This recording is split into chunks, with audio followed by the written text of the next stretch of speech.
Hello friends, स्वागत है आपका अपने channel DC math classes channel में। तो फ्रेंड्स, आज का हमारा टॉपिक क्या रहेगा? आंशिक भिन्नों के द्वारा समाकलन। मैं आपका ज़्यादा टाइम वेस्ट नहीं करते, आपको इसमें कुछ 4-5 कॉन्सेप्ट बताऊंगा जिसमें ही पूरा आंशिक भिन्न एकदम से क्लियर हो जाएगा। आपको कुछ नहीं करना, कुछ भी याद नहीं रखना। जो मैं बताऊँ ना 4-5 कॉन्सेप्ट, उन्हें कर लोगे ना आप तो समझो कि आंशिक भिन्न आपकी पूरी तरह से हो गई। आप कोई सा क्वेश्चन आ जाएगा आंशिक भिन्न का तो आप उसे फटाक से कर दोगे। तो सबसे पहले तो मैं आंशिक भिन्न, तो क्या कह रहे हैं आंशिक भिन्न। तो सबसे पहले हमें ये जानना होगा कि भिन्न क्या होती है। एक्चुअली क्या, दो भिन्न होती है हमारे पास। एक तो होती है अनुचित भिन्न और एक होती है उचित भिन्न। दो भिन्न होती है हमारे पास। तो सबसे उचित भिन्न देखते हैं पहले। कौन सी? उचित भिन्न। तो मैं देखता हूं पहला उचित भिन्न मेरे पास क्या है, उचित भिन्न। अब ये उचित भिन्न की डेफिनेशन क्या है मेरे पास? उचित भिन्न में क्या है, अगर मुझे हर अंश में हर अंश और हर होते हैं ना, ये तो आप जानते होंगे, नोमिनेटर एंड डिनोमिनेटर। तो अगर हमें अंश में हर की घात से अंश में हर की घात से कम घात वाली कोई भी चर राशि मिले तो वो क्या होती है मेरे पास? उचित भिन्न होती है। जैसे देखो एक एग्जांपल मैंने ले लिया, ये 2x + 1 upon X square plus 4। अब देखो यहाँ क्या देखना है मुझे? एक्स चर राशि की घात देखनी है। तो एक्स चर राशि की घात यहाँ कितनी है? 1 और यहाँ कितनी है? 2। तो अंश में मतलब कि नोमिनेटर में क्या, डिनोमिनेटर की बजाय घात कम है, तो ये क्या है? उचित भिन्न है। उसी तरह देन देखते हैं एक और एग्जांपल ले लेते हैं, x² + 2 और x⁴ + 5। तो ये भी क्या है? उचित भिन्न है। ओके, ये समझ में आया होगा।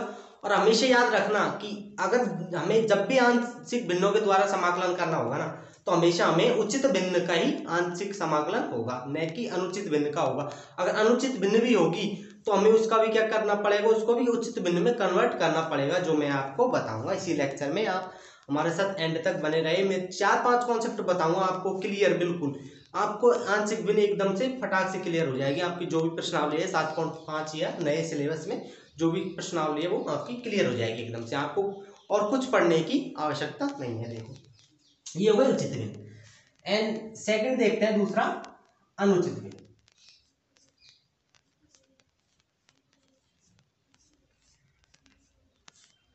अनुचित भिन्न,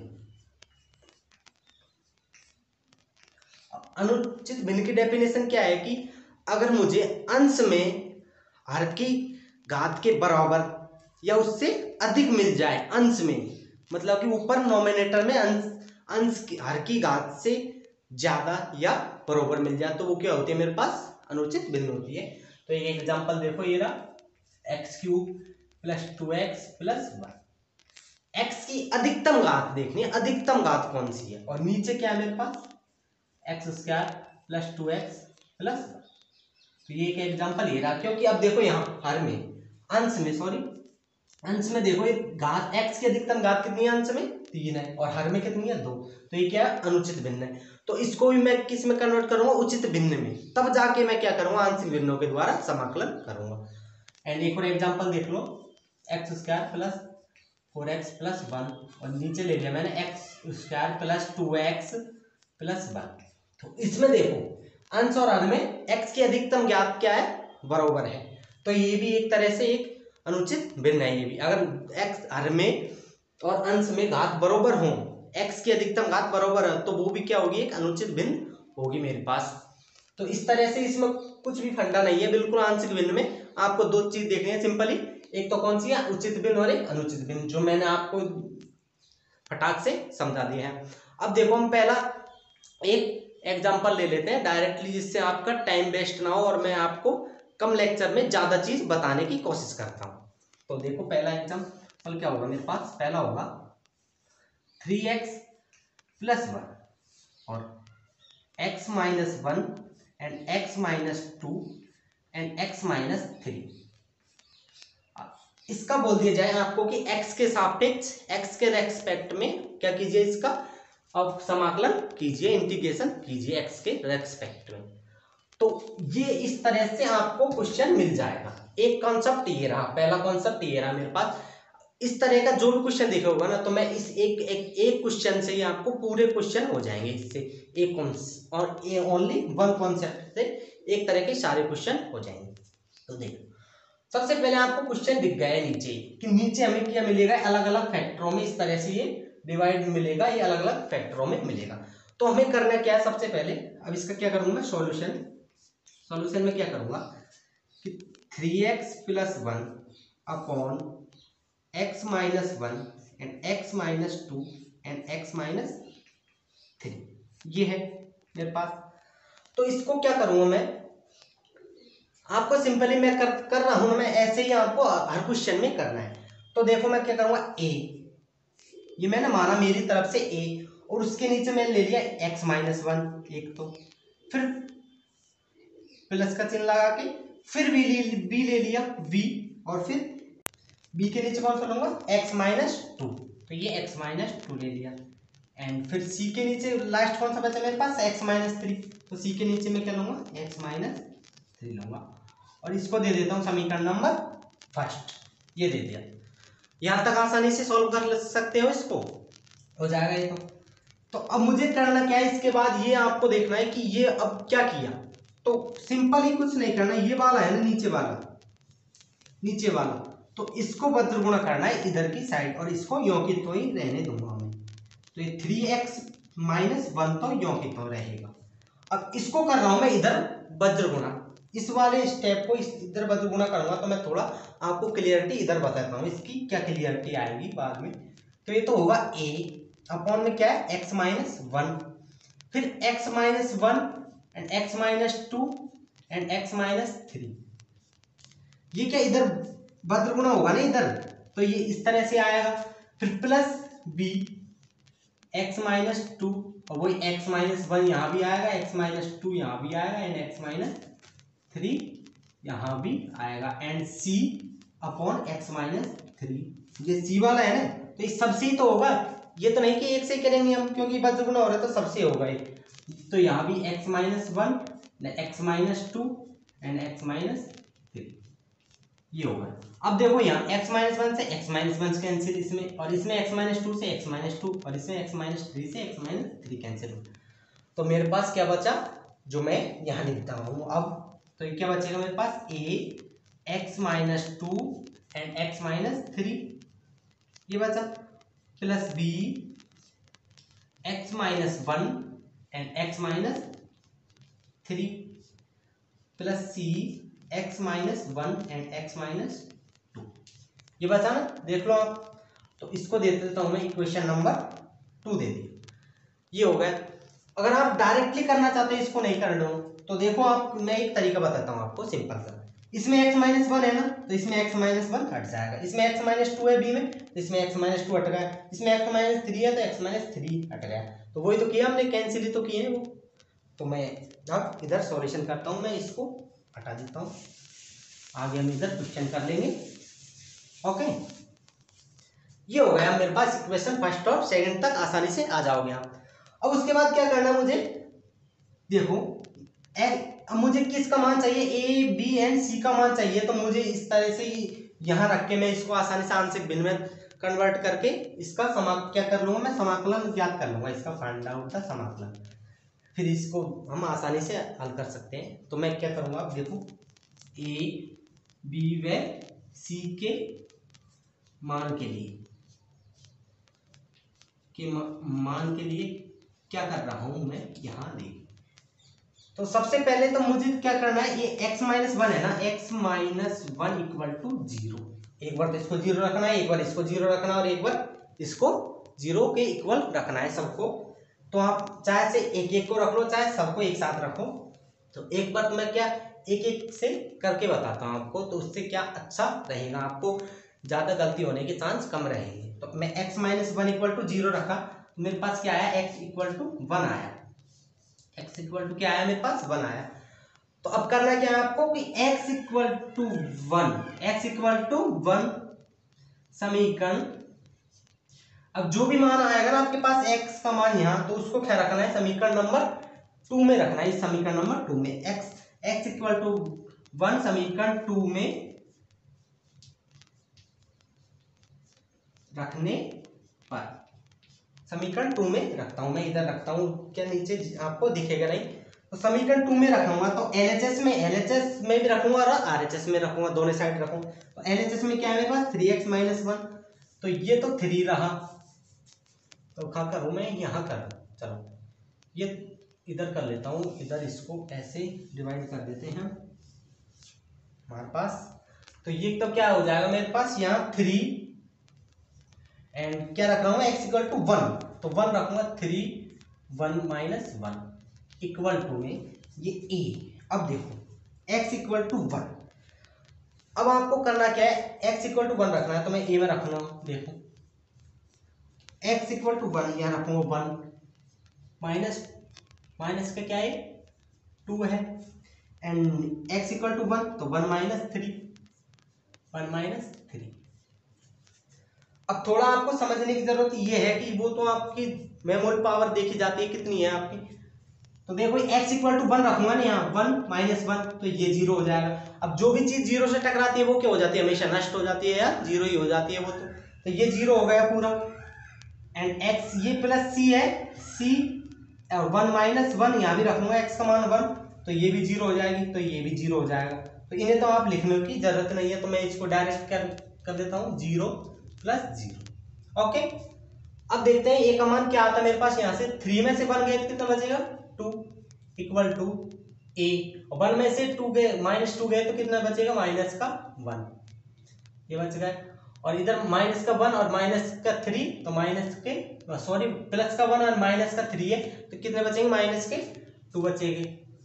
अभी माइनस माइनस के क्या हो जाएगा प्लस, तो मेरे पास 2a इक्वल टू 2 आ जाएगा ना, और a इक्वल टू क्या आएगा मेरे पास 1 आ जाएगा ना, आएगा नहीं आएगा 1 आ जाएगा ना इक्वल टू 1। तो अब देखते हैं b का मान कैसे लिखा है, तो b का मान के लिए भी उसी तरह से क्या किया मैंने, x माइनस 1 इक्वल टू 0 किया, तो ये जरूर नहीं कि मैं इससे कर रहा हूं तो b का मान ही आएगा, मैं आगे क्वेश्चन कराऊंगा उनमें अलग होगा, ये इनमें हो सकता है। तो मैं क्या करूंगा अब इसके बाद x माइनस 2 इक्वल टू 0, ये तो होगा मेरे पास फर्स्ट, यहाँ से फर्स्ट इसको ऐसे नंबर दे दो, इससे आपको दिक्कत नहीं है, और ये 2 हो जाएगा मेरे पास x माइनस 2 इक्वल टू 0, तो देन x इक्वल टू क्या आएगा मेरे पास 2 आएगा 2। अब इसको x बराबर 2 का मान x इक्वल टू 2 समीकरण 2 में रखने पर, वही समीकरण 2 में रखेंगे, ये वाले समीकरण में रखेंगे हम।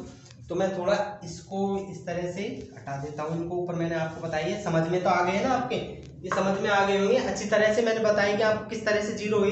तो अब x इक्वल टू क्या 2 रखूंगा मैं समीकरण 2 में, वही तो LHS की साइड रखेंगे, तो यहाँ देखो 2 माइनस 3x है, मैंने क्या कर दिया जाने, ये 3x है, तो 3x की जगह क्या रख रहा हूँ 2 माइनस 1 इक्वल टू देखो a। अब थोड़ा आप प्रोसेस ज्यादा क्वेश्चन कर लोगे ना, आप प्रैक्टिस आपकी करत करत अभ्यास के बोलते हैं ना, तो उस अभ्यास हो जाएगा आपको। तो देखो x इक्वल टू 2 आ रहा है ना, तो यहाँ अगर मैं 2 रखूंगा यहाँ 2, तो 2 माइनस 2, तो ये 0 कैंसिल, तो ये 0 हो जाएगा। एंड अब इधर देखो, इधर यहाँ 2 रखूंगा 2 माइनस 2, तो ये 0, तो ये वाला आपकी बार ये 0 हो जाएगा।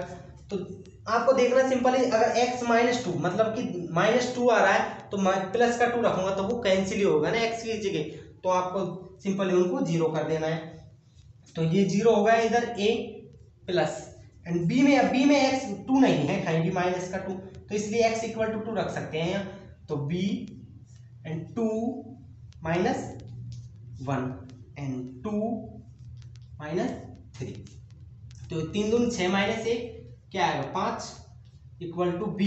अब 2 में से 1 गए तो 1 एंड 2 में से माइनस 3 गए तो माइनस का 1, तो b इक्वल टू क्या आएगा मेरे पास फाइनली माइनस का 5 आ गया ना, b इक्वल टू माइनस 5 आ गया आराम से। अब ये a का मान आ गया एंड b का मान आ गया, अब किसका मान चाहिए मुझे, c का मान चाहिए। तो थर्ड प्रोसेस देखते हैं हम, c के लिए क्या करेंगे, c के लिए क्या करेंगे, ये बचा कौन सा मेरे पास, ये ले लिया, फाइनली क्या बचा x minus 3, x minus 3 equal to 0 और x इक्वल टू 3, ये आ गया। अब वही x बराबर 3 समीकरण किसमें रखूंगा मैं, इसमें ही रखूंगा, समीकरण 2 में रखूंगा, x बराबर 3 समीकरण 2 में रखूंगा, इसमें 2 में। तो देखो क्या बनेगा मेरे पास 3 और ये 3 माइनस 1 इक्वल टू में a। अब देखो वही मैंने बताया ना आपको, सिंपली कुछ नहीं करना, यहाँ 3 माइनस 3 तो ये 0, तो ये वाला 0 हो जाएगा, a 0 हो गया। यहाँ भी 3 आ रहा है ये, तो 3 माइनस 3 तो ये 0, खाली क्या बचा मेरे पास, ओनली ये c बचा। तो इधर क्या बचा, ये 0 एंड c बचा। तो c के लिए क्या करूंगा, c x का मान क्या रख रहा हूं मैं 3, तो 3 माइनस 1 एंड x का मान किधर रख रहा हूं यहाँ 3, तो 3 माइनस 2, ये हो गया। यहाँ तक तो आराम से समझ में आ रहा होगा मेरे ख्याल से। आप कमेंट करके जरूर बताएं यस या नो, समझ में आया या नहीं आया। तो अब देखो यहाँ से हमें सॉल्यूशन करता हूँ इसका, 3 3 9 में से 1 गए तो 8 इक्वल टू ये c, 3 में से 1 गए तो 2 एंड 3 में से 2 गए तो 1। तो फाइनली मेरे पास क्या आ जाएगा, ये 2c अपॉन 8 आ जाएगा। तो c इक्वल टू क्या आ जाएगा, 4 आ जाएगा ना, आएगा नहीं आएगा, c इक्वल टू 4 आ जाएगा। तो इस तरह से मेरे पास किस किस के मान आ गए, a का आ गया, b का आ गया, c का आ गया। अब क्या करेंगे हम, a b एंड c के मान आए हैं ना, जो भी a b एंड c के मान, तो उसको क्या करूंगा मैं समीकरण 1 में पुट अप करूंगा। तो यहाँ करूंगा a b एंड c का मान समीकरण 1 में रखने पर, समीकरण 1 में, समीकरण 1 कहाँ है मेरे पास, ये रहा a b व c के, और ये इधर तो यों की तो ही रहेगा। तो इधर क्या है 3x minus 1, x minus 1, x minus 2, x minus 3। अब देखो a b व एंड c का मान रख रहा हूं मैं, तो a का मान क्या है मेरे पास 1 आया, तो मैं क्या करूंगा 1 और x माइनस 1 प्लस b का मान क्या है मेरे पास, b का मान माइनस 5 आया, minus 5 x minus 2 and c का मान क्या है, c का मान यहाँ देखो यहाँ 4 आया, 4 x माइनस 3। ये यहाँ तक प्रॉब्लम नहीं है बिल्कुल मेरे ख्याल से। अगर आपकी प्रॉब्लम हो तो आप वीडियो को एक बार फिर से देख लो, उसमें क्या पैसे लग रहे हैं, थोड़ा नेट ही तो खर्च हो रहा है। वैसे तो आप और वीडियो देखने में भी नेट खर्च कर देते हो, तो थोड़ा हमारे वीडियो को भी देख लिया करो। तो अब देखो, अब ए बी एंड सी का मान रख दिया मैंने, तो मुझे किसका चाहिए था समाकलन, इसका चाहिए था। तो अब मेरे पास मैंने इसको इसमें आंशिक भिन्न में इस तरह से कन्वर्ट कर दिया ना, इस तरह से कन्वर्ट कर दिया। तो मैं इसका क्या करूंगा, समाकलन करूंगा, इसको दे दो समीकरण नंबर 3। तो समीकरण 3 का समाकलन करने पर, समाकलन करने पर, तो ये तो योगी तो 3x माइनस 1, ये तो चलेगा ही, x माइनस 1 इसका ही तो पूछा है हमसे, x minus 2 and x minus 3, और ये समाकलन इसका, और इधर भी समाकलन चिन्ह लगा देते हैं 1 x माइनस 1 एंड dx। अब देखो मैंने बताया आपको, हर लेक्चर में बताया कि नियत राशि को हमेशा अवकलन समाकलन से बाहर रखते हैं। तो यहाँ नियत राशि क्या है -5, तो इसको मैं समाकलन से बाहर रखता हूँ and 1 upon x minus 2 plus 4 भी कांस्टेंट राशि, और ये dx हो जाएगा यहाँ, और फिर उसके बाद प्लस है, थोड़ा मैंने है ना गलती, मैथ में ये तो है। आप मैथ में जितना आपका फोकस रहेगा आपके क्वेश्चन के ऊपर लिखने में, न कि आपको कोई डिस्टर्ब कर देगा ना, तो आपका क्वेश्चन गलत हो जाएगा पूरा। फोकस बना के मैथ को पढ़े। एंड प्लस 4, और ये क्या है 1 upon x minus 3 and dx, ये हो गया। अब देखो क्या है, वहां कुछ भी नहीं है। अब आपने ये भी नहीं पढ़ा क्या 1 अपॉन x एंड dx, इसका समाकलन क्या होता है, मुझे तो ये बता दीजिए आप। अगर ये भी नहीं आता ना, तो समझो आप समाकलन पढ़ना आपको धिक्कार है, आप समाकलन मत पढ़िए। तो इसका क्या होता है, बिल्कुल क्या होता है log x प्लस c होता है, नहीं होता है 1 अपॉन x का, होता है ना ये, तो वही तो है यहाँ 1/x है, 1/x है सब में, और वो कांस्टेंट जुड़ रहा है जो उसको भी उसके साथ ही लिख देंगे हम। तो उसका आप देखो यहाँ डायरेक्ट क्या हो जाएगा मेरे पास, मुझे इसका एक समाकलन चाहिए था, तो इसको क्या हो जाएगा log x - 1 - 5 log x - 2 + 4 log x - 3 and plus में ये तो आपका दोस्त हमेशा आपके साथ चलेगा, क्योंकि ये अनिश्चित समाकलन है, कांस्टेंट राशि सी चलेगी क्योंकि ये अनिश्चित समाकलन है। तो इस तरह से ये मैंने फर्स्ट कॉन्सेप्ट बताया ना, इससे आपके इस तरह के क्वेश्चन आपको जहां भी दिखे ना उसको इसी तरह से आपको बिल्कुल सॉल्यूशन क्योंकि तो करना है। तो अगर आपको इस तरह से मिल जाए, ऐसा क्वेश्चन भी मिल जाए, देखो मैं इसी तरह का बता रहा हूँ, आप बोलोगे ये तो है ही नहीं इसी तरह का, देखो ये x है ऊपर और नीचे क्या है x² + 3x + 2, x² + 3x + 2। अब कहोगे ये तो है नहीं इस तरह, ये तो है ही नहीं, बिल्कुल नहीं है। अरे देखो आराम से उसको, इसी तरह का क्वेश्चन है ये, तो मैं देखो मैं कराता हूँ इसको, ये dx लिख दिया, करा देने के बाद मैं आधा करा दूंगा, उसके बाद आप खुद ही कर लोगे। तो अगर देखो मैं इसको डायरेक्टली सॉल्यूशन करता हूँ, सॉल्यूशन इसका तो क्या आएगा ऊपर x, अब इसमें क्या बन रहा है नीचे ये, इसका मैं गुणनखंड फैक्टर पढ़े होंगे आपने, गुणनखंड 10वीं क्लास में, 9th क्लास में, 11th में भी, तो वो करता हूं मैं। तो इसका क्या होगा नीचे x² + 2x + x + 2, ये हो गया।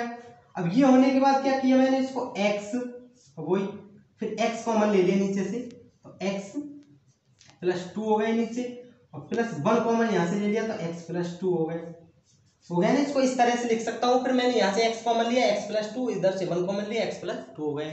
तो फाइनली अब मेरे पास क्या बन जाएगा, ऊपर x, नीचे x + 2 एंड x + 1, ये बन गया। सबसे पहले तो आपको यहाँ देखना है, ये मैंने ये आपको क्वेश्चन दिया ना, उसी टाइम देखना था आपको कि ये उचित बिंदु है अनुचित बिंदु। तो ये उचित बिंदु थी हमारे पास, क्योंकि ये अंश की घात है ना, x की अधिकतम घात क्या थी 1 ही, और नीचे क्या थी 2, तो वो कम थी अंश की, तो ये उचित बिंदु है, तो इसका वो कर सकते हैं आंशिक बिंदु के द्वारा समाकलन करेंगे तो हो जाएगा, मतलब कि ये कंडीशन है इसकी। तो मैंने किया ना, अब देखो, अब तो देखो ना, अब तो ये बन गया इस तरह का, अब देखो ये इस तरह का बन गया नहीं बन गया, मुझे ये बताइए। ऊपर तो चाहे कुछ भी हो, तो इसको क्या लिखूंगा मैं, x / x + 2 एंड x + 1। अब इसमें क्या है सॉल्यूशन में, इधर a मान लो और x + 2 यहाँ, और प्लस में b और यहाँ x + 1। अब इसको आप वज्र गुणा करो, फिर इस तरह से एक बार तो इसको 0 के इक्वल और एक बार इसको 0 के इक्वल रखोगे तो a और b के मान प्राप्त हो जाएंगे, फिर a और b के मान प्राप्त हो जाएंगे, a का मान यहाँ रखना, b का मान भी यहाँ रखना, फिर इसका क्या कर देना आप समाकलन कर देना। मैं ज्यादा लेक्चर बड़ा नहीं करूंगा, इसलिए मैंने एक कॉन्सेप्ट का एक क्वेश्चन बताया, अब नेक्स्ट कॉन्सेप्ट का बताएंगे, और बाकी क्वेश्चनों भी सेम इसी तरह से करेंगे, बस थोड़ा सा डिफरेंस है, तो वो हमारे साथ आप बने रहें। तो मैं इसको डस्ट कर देता हूं, आप कहीं नहीं जाए। तो फ्रेंड्स अब हम देखते हैं नेक्स्ट कॉन्सेप्ट, देखते हैं नेक्स्ट कॉन्सेप्ट हमारे पास। अगर इस तरह का क्वेश्चन पूछ लिया जाए आपसे आंशिक बिंदु में, तो आप किस तरह से करोगे। आप इसे घबराने की जरूरत नहीं है आपको कि ये किस तरह का क्वेश्चन आ गया, मैं बताता हूँ ना, मैं हूं ना आपके लिए। तो देखो मैं बताता हूँ, अगर आपको पहला क्वेश्चन दे देता हूँ मैं, ये आ जाए मेरे पास पहला क्वेश्चन, x - 1 और x + 2, इस तरह से ये आ जाए, बिल्कुल इस तरह से। या फिर इसका क्वेश्चन ये भी हो सकता है, या में इसे भी लिख लेना, और ये dx ही होगा ये। तो ये किस तरह से, इस तरह से बन सकता है क्वेश्चन, x - 1 का होल स्क्वायर एंड x + 2 और ये dx, ये इस तरह से। तो आपको बिल्कुल घबराने की जरूरत नहीं है, बिल्कुल घबराए नहीं, आपको घबराने की जरूरत बिल्कुल भी 1% नहीं है, क्योंकि अब मुझे चाहे ये क्वेश्चन हो चाहे ये क्वेश्चन हो, तो दोनों क्वेश्चन सेम है। ये नहीं है, मैंने क्या किया, x - 2 का ये वर्गित है, तो इसको भी हम उसी तरह से करेंगे सेम, लेकिन थोड़ा सा बस इतना सा फर्क है, वो मैं आपको बताऊंगा। यहाँ सॉल्यूशन देखते हैं इसका, सॉल्यूशन में क्या होगा मेरे पास, ये क्या है, ऊपर 1/x - 1 का होल स्क्वायर और x + 2, ये ले लेता हूँ मैं। तो इसको क्या करूँगा मैं, आपको जब ये नीचे एक होल स्क्वायर दिख जाए ना, मतलब किसी राशि का होल स्क्वायर दिख जाए, तो आपको एक बार तो ए वही, और एक बार उसके साथ में एक और एक उसको लिखना है x माइनस वन को, कुछ भी हो, x माइनस ए भी हो सकता है, x माइनस बी भी हो सकता है, मतलब अचर राशि होगी। तो एक बार तो इसको लिखना है, फिर प्लस में b x माइनस वन के होल स्क्वायर। अब इसको पूरे को लिखना है एक बार तो सिंगल लिखा, फिर उसके बाद एक बार पूरे को लिखा। हम यहाँ x माइनस वन फिर से नहीं लिख सकते कि ये इसको हटा दो और x माइनस वन, सॉरी चौक टूट गया, x माइनस वन नहीं लिख सकते। वो क्यों नहीं लिख सकते, वो मैं अभी आपको बताऊंगा क्यों नहीं लिख सकते। क्योंकि जो मान मेरे पास यहाँ प्राप्त होगा x माइनस वन से, वही यहाँ प्राप्त होगा, फिर तो वो सेम मान हो जाएगी, इसलिए तो ये यहाँ क्या करूँगा मैं, वर्ग लूंगा इसका, यहाँ क्या लूंगा और उसका लूंगा प्लस। अब सी में क्या है, आपने किया सी में क्या है, x plus two plus two, ये वही समीकरण नंबर एक आ गया मेरे पास, ये आ गई। अब बेस्ट आपको समझने की क्या जरूरत थी, ये वाली जरूरत थी, और बाकी का तो मैं जो पिछले क्वेश्चन में कराया था उसी तरह से आगे करना है, इसमें आगे वही करना। अब इसको क्या करूंगा मैं, वज्र गुना करूंगा, ये सॉरी यहाँ ऊपर क्या है, x है मेरे पास, x है यहाँ सब में x है, वो तो कुछ भी हो सकता है, x इसलिए लिए है मैंने, x इसलिए लिया है क्योंकि a और b के मान एक सही तरह से आए हैं, कि उठ पटांग नहीं आए a और b के मान, इसलिए थोड़ा वो क्या काउंट बाउंड में आ जाते हैं तो वो दिक्कत करते हैं फिर समाकलन करने में, इसलिए तो देखते हैं x। अब उसको इसी तरह से करना है, x इक्वल टू, अब इनको मैं वज्र गुणा करूंगा ना इस तरह से, तो मैं थोड़ा बता ही देता हूँ अलग से, a और x माइनस वन है नीचे। अब मैं इसको वज्र गुणा करूंगा यहाँ, तो देखो यहाँ क्या होगा, x माइनस वन का होल स्क्वायर, और ये x प्लस टू होगा या नहीं होगा, x माइनस वन, इसे ही तो मैं वज्र गुणा कर रहा हूँ इधर। तो देखो x माइनस वन से ये एक घात कैंसिल हो जाएगी, होगी या नहीं होगी x माइनस वन से, तो मेरे पास ये हो जाएगा प्लस b, फिर b अपॉन में क्या है, x माइनस b में क्या है, x माइनस वन का होल स्क्वायर है, और फिर ये इसमें भी वही वज्र गुणा हो रहा है, ये x माइनस वन का होल स्क्वायर और x प्लस टू। अब इसमें तो पूरे कट गए, x माइनस वन का होल स्क्वायर से x माइनस वन का होल स्क्वायर पूरा ही कट गए, एंड सी में देखते हैं c upon x plus to, वो इसमें भी यही वो ही होगा पूरा वर्ग गुणा और x प्लस टू। तो c में क्या बचा मेरे पास, x प्लस टू से x प्लस टू कैंसिल हो जाएगा, सिर्फ ओनली ये बचे, तो मैं उन्हें अब यहाँ लिख देता हूँ। तो a, फिर ये तो कैंसिल होगा नीचे का, ऊपर क्या बचा मेरे पास, x माइनस वन बचा एक तो, और एक क्या बचा, x प्लस टू बचा है नहीं बचा, ये बचा प्लस b। b में क्या बचा मेरे पास, ये तो पूरा कैंसिल हो गया, तो ये क्या बचा, ओनली x प्लस टू बचा b में क्या बचा मेरे पास, only x plus two. And c में नीचे क्या होगा, x प्लस टू से x प्लस टू कैंसिल होगा, क्या बचा मेरे पास, x माइनस वन का होल स्क्वायर। अब बताओ यहां तक किसी को दिक्कत है क्या। अब इसे तो मैं डस्ट कर देता हूँ, ये तो मैंने आपको समझने के लिए बताया था ओनली, तो इसे तो आपको लिखने की जरूरत नहीं है। देख लो आप अगर सिंपली डायरेक्ट सॉल्यूशन करना चाहते हैं तो इसका क्या होगा, इस तरह से x माइनस यहाँ है इसमें, तो x माइनस वन क्योंकि एक तो कैंसिल हो जाएगा तो एक घात बचेगी, तो x माइनस वन और x प्लस टू तो चले गई, और इसमें पूरा कैंसिल हो जाएगा तो x प्लस टू बचा मेरे पास, और इसमें x प्लस टू से x प्लस टू कैंसिल होगा, इसलिए ये वाला बचा मेरे पास, बचा ना। तो एक और दो तक तो सेम वही तरीका है बिल्कुल, थोड़ा सा इसमें क्या था, ये कॉन्सेप्ट समझने की जरूरत थी, और इसमें वही सेम तरीका था। अब उसके बाद यहाँ भी वही सेम तरीका चलेगा थोड़ा, तो मैं क्या करूँगा, सबसे पहले x माइनस टू को लेता हूँ, x minus one equal to zero. अब मुझे किस किस के मान चाहिए वो लिख लेते हैं हम, a b एंड c के मान के लिए, a b c and c के मान के लिए कर रहे हैं, सब कुछ कर रहे हैं जो भी हम कर रहे हैं। तो उसके लिए क्या करूँगा मैं, सबसे पहले x minus one equal to zero रखूंगा, तो x इक्वल टू क्या आएगा मेरे पास, वन आया, x equal to x minus one equal to ये क्या रखा, जीरो रखा मैंने, तो मेरे पास क्या आया, x इक्वल टू वन आया, तो x इक्वल टू वन क्या रखूंगा मैं दूसरे समीकरण में, तो यहाँ कर क्या लिखूंगा, x इक्वल टू वन समीकरण 2 में रखने पर। थोड़ा हिंदी ऐसे ही लिखाना आती है तो आप उस पर ध्यान नहीं दीजिए, फिर भी मेरे ख्याल से मैं अच्छा लिखता हूँ औरों के बजाय। तो देखो x इक्वल टू 1 रखना है, तो x equal to 1 equal to, अब यहाँ भी देखो, अब यहाँ रखूंगा मैं x इक्वल टू 1 माइनस 1, यहाँ रखूंगा 1 माइनस 1, तो ये क्या हो जाएगा, जीरो होएगा ना, ये होगा 1 माइनस 1, ये तो जीरो होगा पूरा। अब जीरो से जो भी चीज टकराती है वो क्या हो जाती है, हमेशा जीरो हो जाती है ये। और यहाँ भी देखो x माइनस 1 रखूंगा, x इक्वल टू 1, आप x इक्वल टू 1 रखूंगा तो 1 माइनस 1, तो ये भी जीरो। मेरे पास ओनली क्या बचा, b बचा ओनली, तो ये जीरो प्लस b में रख रहा हूँ x इक्वल टू 1, तो 1 प्लस 2, और ये भी जीरो।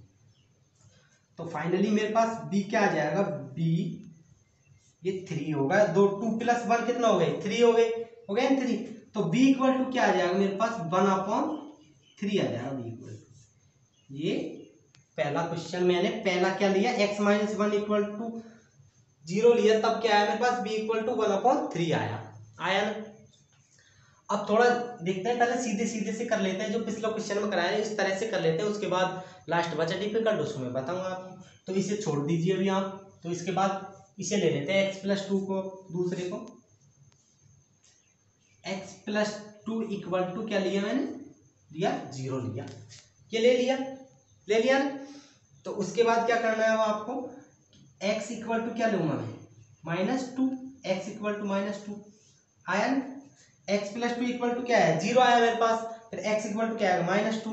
अब क्या लिखूंगा मैं, x इक्वल टू -2, समीकरण किस में रखूंगा, कोई समीकरण इसमें रखूंगा 2 में, समीकरण 2 में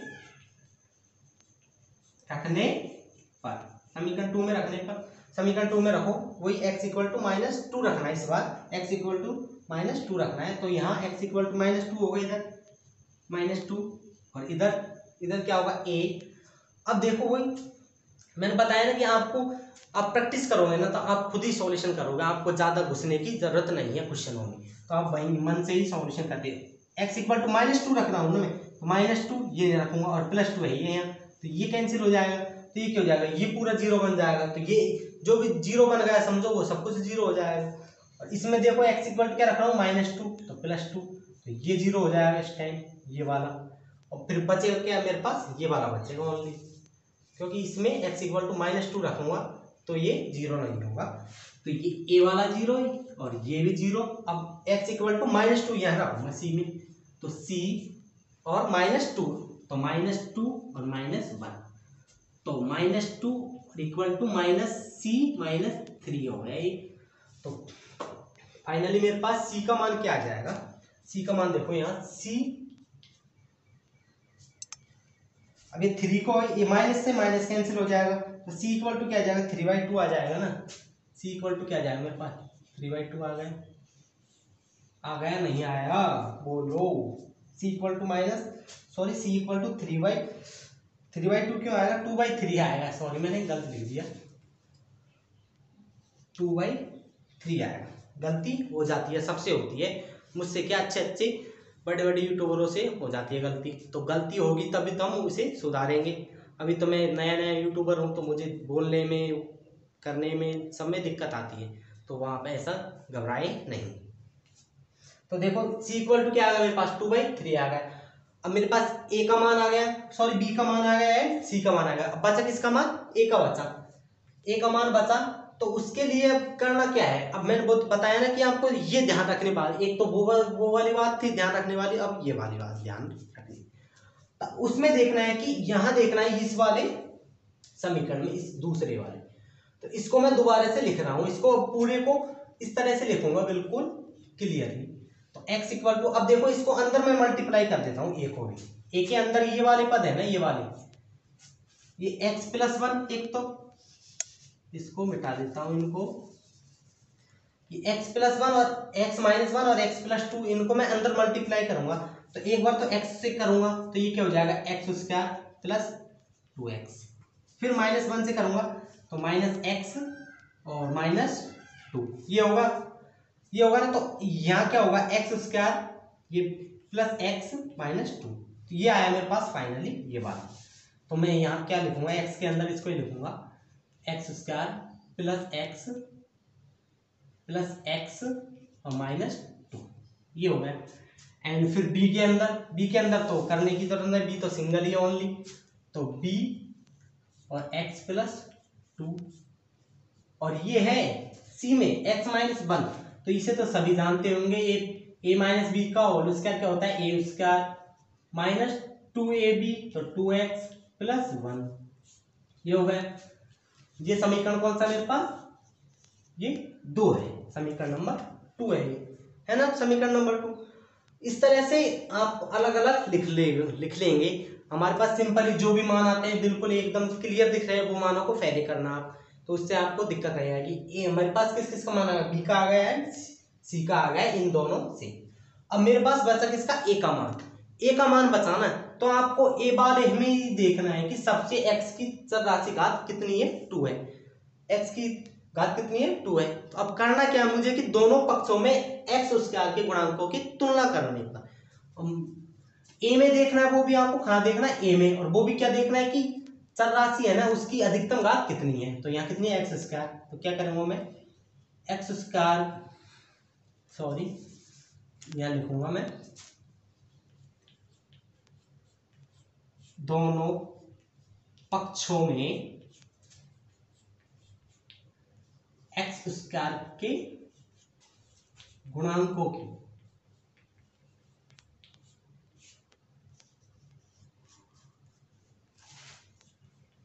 तुलना करने पर, एक्स स्क्वायर के गुणांकों की तुलना करने पर, वो भी दोनों पक्षों में। अब इधर देखो, इधर तो ओनली क्या है, एक्स है मेरे पास, एक्स स्क्वायर तो है ही नहीं, तो एलएचएस में क्या है, जीरो है।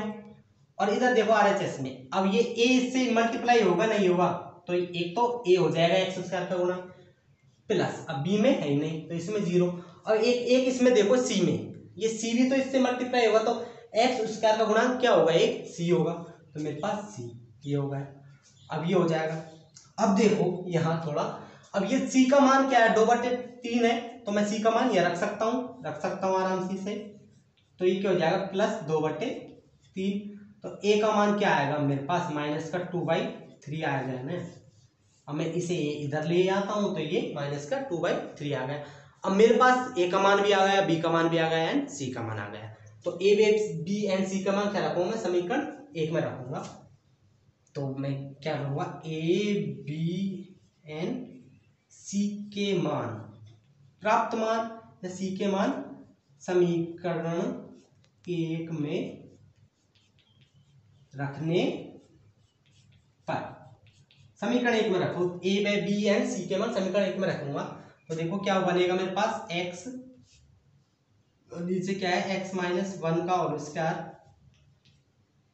और एक्स प्लस टू है, एंड ए का मान क्या है मेरे पास, माइनस का 2/3, और नीचे क्या है, x minus one, plus b का मान क्या है मेरे पास, बी का मान देखो कहाँ है, बी ये रहा 1/3, बी का मान क्या है 1/3, और नीचे क्या है एक्स माइनस वन का और स्क्वायर प्लस, और सी का मान क्या है मेरे पास, सी का मान देखो कहाँ है, सी का मान ये रहा 2/3, तो 2/3 एक्स प्लस 2 ये आया। और इसको क्या देता हूं मैं, समीकरण नंबर 3 देता हूं। इसके बाद जो भी सॉल्यूशन होके आता है उसको समीकरण नंबर 3 देता हूं मैं वहां, तो मैंने 3 दे दिया इसको। अब मुझे क्या करना है, समीकरण 3 का क्या करना, मेरे पास आंशिक भिन्नों में तो ये आ चुके हैं, उसके बाद क्या करना है, इसका समाकलन करना, वो हो जाएगा समीकरण 3 का समाकलन करने पर, समीकरण 3 का समाकलन करने पर, तो देखते हैं मेरे पास क्या आएगा समाकलन, x upon x minus one का होल स्क्वायर और x प्लस 2 का क्या कर रहा हूं मैं, dx, क्योंकि x सब राशि का फलन है तो मैं dx करूंगा। तो इसका समाकलन करूंगा तो क्या आएगा, माइनस का 2/3 और x माइनस वन, ये एक समाकलन इधर, फिर ये 1/3 और x माइनस वन का होल स्क्वायर और ये dx हो गया। फिर इधर तीसरा 2/3 एंड x+2 और ये dx इधर हो गया। तीनों को अलग अलग कर दिया मैंने, कर दिया। अब इधर देखो, मुझे ये इसका तो मान ज्ञात करना है, तो मैं RHS ले लेता हूँ डायरेक्ट इधर RHS वाला।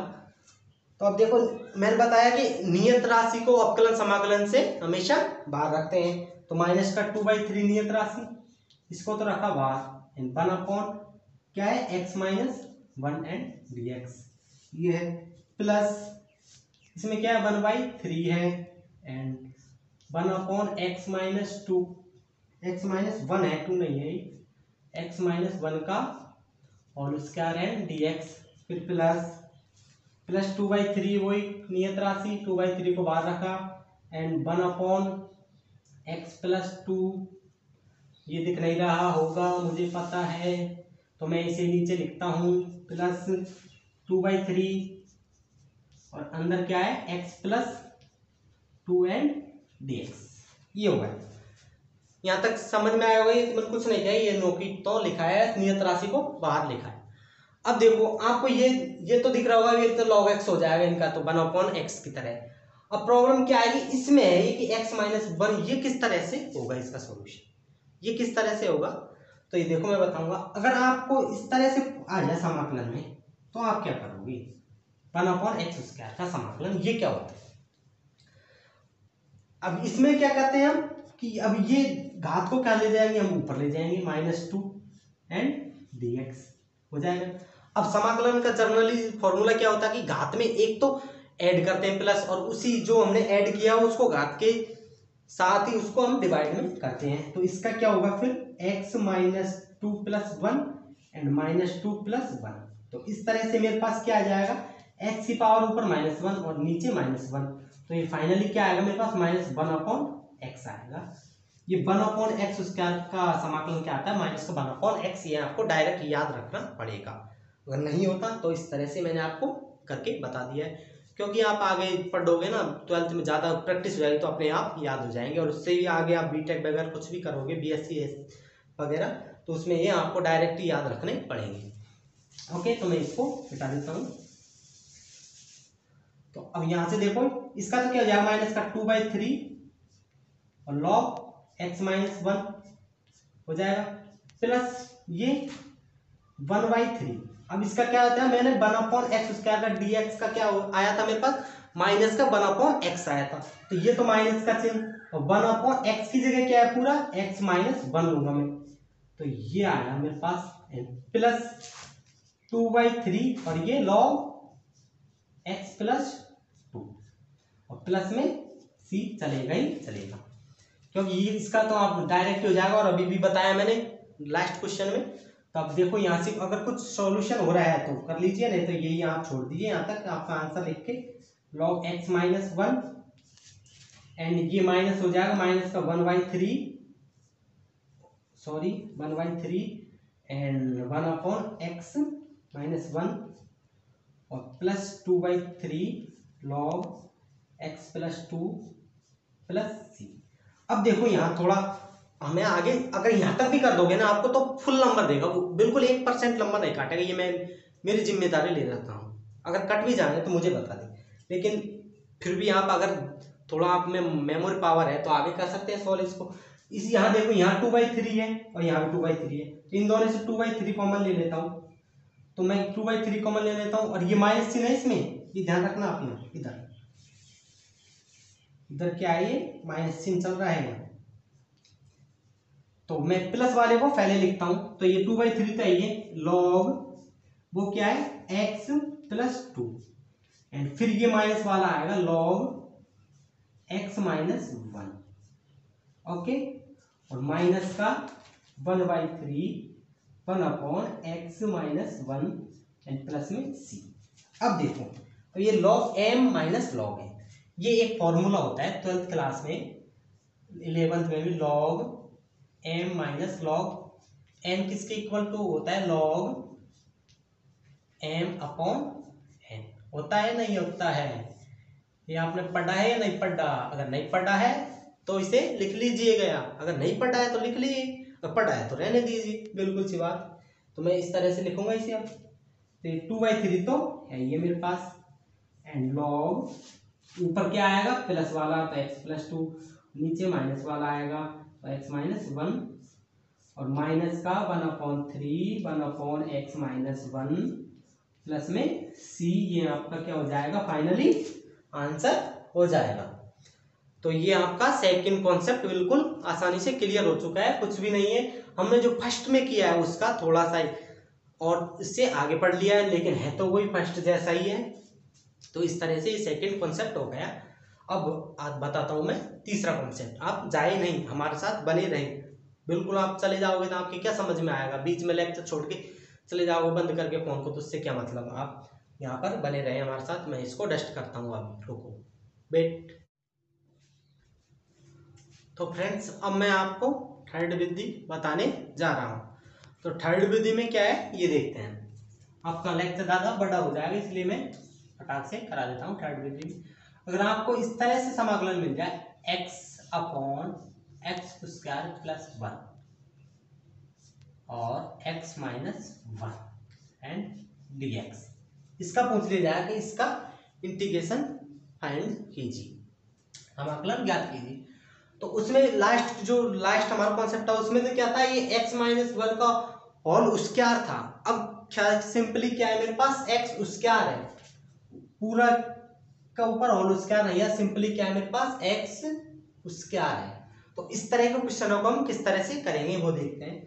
तो सबसे पहले तो मैं इसका क्या करूंगा, सॉल्यूशन करता हूँ, फाइंड आउट। तो मैं इसे यो की तो लिखता हूँ एक बार। तो ये x² plus 1 and x minus 1 लिख दिया। तो अब देख थोड़ा सा मैं इसे ऐसे लिख सकता हूँ, क्योंकि ये हमने पहले पढ़ा है ना ये वाला, ये बिल्कुल अलग आंसर मतलब फैक्टर वाले पहले पढ़े हैं, तो मैं फैक्टर वाला पहले लिख लेता हूँ, और ये जो मुझे समझाना है मुझे अब जो इसे बाद में लिख लेता हूँ। ये लिख लिया, बिल्कुल लिख लिया।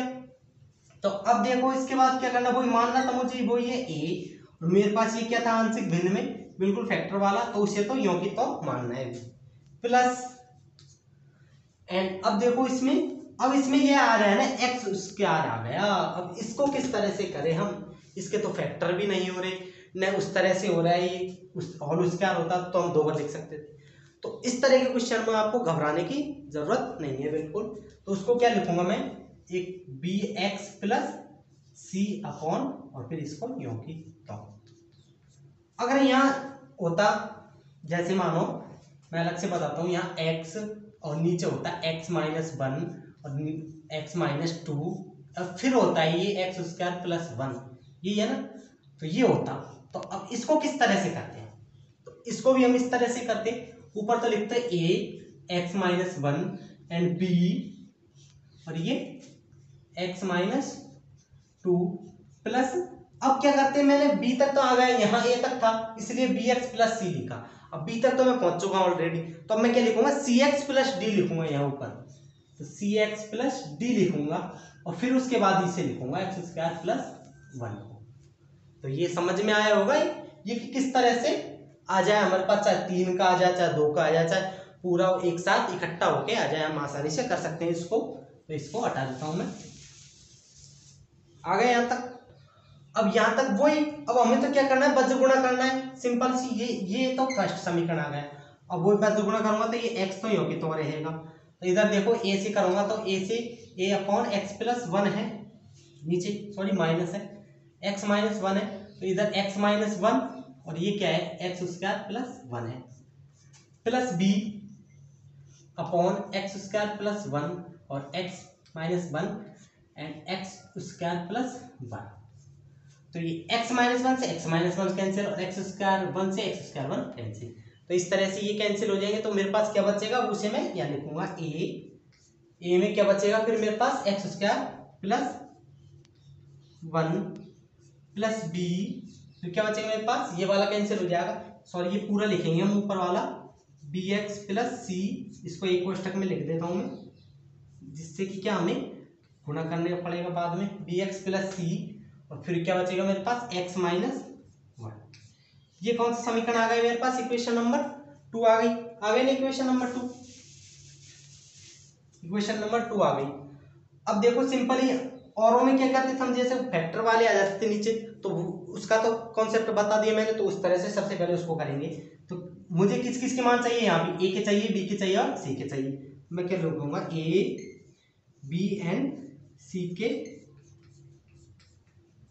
मान के लिए, ए बी सी के मान के लिए क्या करूंगा मैं, सबसे पहले इसको करूंगा x minus one equal to 0। तो x इक्वल टू क्या है मेरे पास, 1 आया ना 1, ये आ गया। तो x इक्वल टू 1 क्या किस में रखता हूं मैं, हमेशा दूसरे समीकरण में, तो वही रखूंगा x इक्वल टू 1। मैं इधर लिखता हूं इसे यहाँ, x इक्वल टू 1 समीकरण 2 में रखने पर, समीकरण 2 में रखने पर x इक्वल टू 1, तो इधर 1 और इधर a, ये 1 का वर्ग 1 ही होगा, प्लस 1 प्लस इधर भी रखूंगा, इधर रखूंगा ना, तो यहाँ देखो यहाँ 1 आ रहा है, 1 माइनस 1, तो ये पूरा 0 हो जाएगा, ये हो जाएगा ना 0। यहाँ x बराबर 1 रखूंगा तो 0 से टकराएगा तो वो 0 हो जाएगा, तो ये वाला पद पूरा 0। तो मेरे पास यही बचा, इसमें 0 ऐड कर लो चाहे आप, तब 1 और 1 2 हो गए, तो 1 अपॉन a और 1 अपॉन 2, सॉरी 1 अपॉन 2 अभी नहीं आएगा, मैंने पहले लिख दिया ये 2। तो अब a इक्वल टू क्या है मेरे पास, finally a equal to 1 upon 2 आ गया है, यहाँ से a इक्वल टू 1 अपॉन 2 आ गया। अब मुझे चाहिए किसके, b के और c के मान चाहिए, b का मान और c का मान। तो b का मान और c का मान जैसे हमने दो लास्ट वीडियो में किए हैं, दो कॉन्सेप्ट में किए, तो उस तरह से वो फर्स्ट कॉन्सेप्ट से बिल्कुल नहीं निकल रहा, क्योंकि इसमें ये वाला फर्स्ट कॉन्सेप्ट में था कि हमें इस तरह से मिल जाए गुणनखंड के रूप में, तो हम उसे 0 के इक्वल टू रखकर कर सकते हैं। अब सेकंड वाला कॉन्सेप्ट बताया ना, तो उससे काम चलेगा इसमें। अब वही करूंगा मैं, ये इक्वेशन 2 को दोबारा से लिखता हूँ,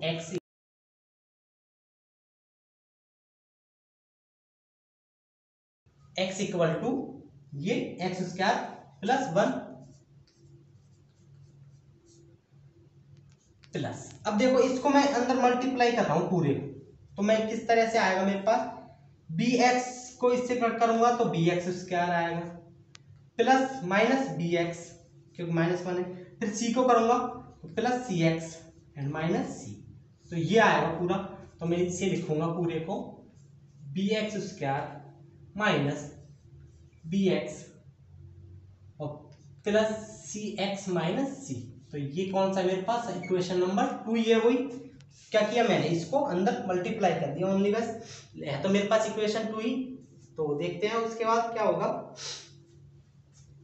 अब देखो मैंने सेकंड कॉन्सेप्ट में बताया कि आपको कि मुझे किसके चाहिए थे, ए और बी के मान चाहिए। तो सबसे पहले तो देखने हैं कि ए का मान चाहिए मुझे, तो मान लो तो मैं क्या करूंगा, सबसे पहले ए में देखूंगा, ए में x की अधिकतम घात कितनी है, x स्क्वायर है, तो मैं दोनों पक्षों में किसका तुलना करूंगा, x स्क्वायर के पदों की तुलना करूंगा। तो दोनों पक्षों में x स्क्वायर के, मेरे पास किसका मान आ गया, ए का मान आ गया, सॉरी मुझे चाहिए किसका मान, बी का मान चाहिए था, मैंने गलत बोल दिया। तो बी में देखना है ना, बी में देखना है कि बी की अधिकतम घात कितनी है, बी के साथ अधिकतम घात कितनी है, 2 ही है वही। तो मैं क्या करूंगा, दोनों पक्षों में एक्स स्क्वायर के पदों की तुलना करूंगा, सॉरी ए का तो हमारे पास आ चुका है, तो दोनों पक्षों में एक्स स्क्वायर के गुणांकों की, पदों की क्यों, गुणांकों की तुलना करने पर, गुणांकों की तुलना करो दोनों पक्षों में, तो इधर तो 0 है एक्स स्क्वायर का गुणांक, और इधर देखो यहाँ a इससे गुणा हो रहा है एक्स स्क्वायर से, तो मुझे एक्स स्क्वायर का गुणांक चाहिए, तो एक तो a हो जाएगा, प्लस एक ये रहा b, एन और कुछ नहीं है मेरे पास। और मेरे पास a का मान तो है 1/2, तो यहाँ 0, तो a का मान 1/2 प्लस b, तो b का मान क्या आ जाएगा मेरे पास, माइनस का 1/2 आ जाएगा, नहीं आएगा, आ गया b का मान। अब देखो यहां तक तो वही सेकंड कॉन्सेप्ट तक था। अब थर्ड कॉन्सेप्ट में हम किस तरह से घुस जाएंगे कि हमें, मेरे पास सी का मान कहां से लेके आऊं मैं, सी का मान कहां से लेके आए। तो सी के मान के लिए क्या किया, अभी तो मैंने किसके गुणांकों की तुलना की, एक्स स्क्वायर के। तो उस तरह से मैं किसके करूंगा, एक्स के गुणांक की एक घात कम कर देंगे हम। तो अब क्या लिखूंगा मैं, दोनों पक्षों में एक्स के गुणांकों की तुलना करने पर, अब x के गुणांकों की तुलना करूंगा। और मैंने बताया ना एक क्वेश्चन अभी आपको यहाँ लिख के, जैसे cx प्लस डी आ जाए तो उसमें भी मेरे पास a का मान आ जाएगा, b का मान आ जाएगा, c का आ जाएगा। तो d के मान के लिए क्या करेंगे फिर, ये अब उसके बाद हो गया, तो उसके बाद क्या बचा, फिर मेरे पास एक्स स्क्वायर का गुणांक ले लिया मैंने, एक्स का भी ले लिया। तो फाइनली फिर क्या बचेगा मेरे पास, अचर पद। तो दोनों पक्षों में अचर पदों की तुलना करने पर हमें डी का मान प्राप्त होगा। उस क्वेश्चन में जो मैंने यह बताया, ऐसे आप और सब बहुत सारे क्वेश्चन बना सकते हैं खुद भी, और किताब हो तो किताब में एक्सरसाइज कर सकते हैं। तो यहाँ देखो आगे दोनों पक्षों में क्या कर रहा हूं मैं, एक्स के गुणांकों की तुलना। तो इधर एक्स का गुणांक क्या है, 1 इक्वल टू, यहाँ देखो ये ए में तो ही नहीं है। अब यहाँ देखो एक्स का गुणांक क्या है, माइनस बी प्लस सी, है ना। तो ये 1 एंड बी कितना है, बी मेरे पास ऑलरेडी -1 है, तो -1 और -1/2 है, तो -1/2 और -c पहले का है, प्लस सी। अब माइनस माइनस प्लस हो गए ना, तो वो तो प्लस हो गए। अब इधर लेके आऊंगा तो वो क्या हो जाएगा, -1 बस सी। तो सी इक्वल टू क्या आ जाएगा मेरे पास, 1/2 आ गया। अब ए का मान आ गया, बी का मान आ गया एंड सी का मान। तो अब क्या करेंगे, ए बाई बी सी के मान क्या रखेंगे हम समीकरण 1 में। तो क्या क्या लिखूंगा मैं यहाँ, ए बी एंड सी के प्राप्त मान समीकरण 1 में रखने पर, समीकरण 1 में रखो। तो ये तो इधर तो यूं की तो ही रहेगा, x upon x minus 1 and x square plus 1, ये है। अब ए का मान देखो, ए का मान क्या आया था मेरे पास, 1/2 आया था। ए का मान क्या आया था, 1/2, तो 1/2 अपॉन, और उसके नीचे क्या है, x माइनस 1 प्लस। अब b का मान देखो, b का मान क्या था, b का मान माइनस का 1/2 आया था। b का मान क्या आया था मेरे पास, माइनस का 1/2, तो मैं ये रखूंगा माइनस के 1/2 x तो है ही है मेरे पास, x का कोई सॉल्यूशन नहीं किया अभी हमने, x प्लस एंड c का मान क्या आया था मेरे पास, c का मान क्या आया था 1/2, तो c का मान रख दो मैं 1/2, और अपॉन में क्या है, अपॉन में हम यो की तो रखूंगे इसको x स्क्वायर प्लस 1, ये हो गया। तो इसको अब क्या थोड़ा सा और सॉल्यूशन करके लिख देता हूं मैं। तो ये 1/2 तो आगे आना ही है तब भी, तो अभी रख देता हूं मैं 1/2 1/x माइनस 1। अब देखो यहाँ से ऊपर से मैं 1/2 कॉमन ले लेता हूँ, ऊपर से 1/2 कॉमन आएगा तो वो भी आगे आएगा 1/2। तो फाइनली क्या बात आएगा मेरे पास फिर ऊपर x plus 1 upon X square plus 1, ये आ गया, ये यहाँ तक आ गया। अब देखो अब इसका क्या करना है मुझे, ये समीकरण नंबर आ गया मेरे पास 3 आ गया। तो इसका क्या करता हूं मैं, समाकलन करूंगा ना, इस 3 समीकरण 3 आता था उसका ही तो करता था मैं समाकलन। तो मेरे पास समीकरण 3 आ गया, तो मैं इसका समाकलन करता हूं। आप भी देखो यहाँ क्या लिखूंगा, समीकरण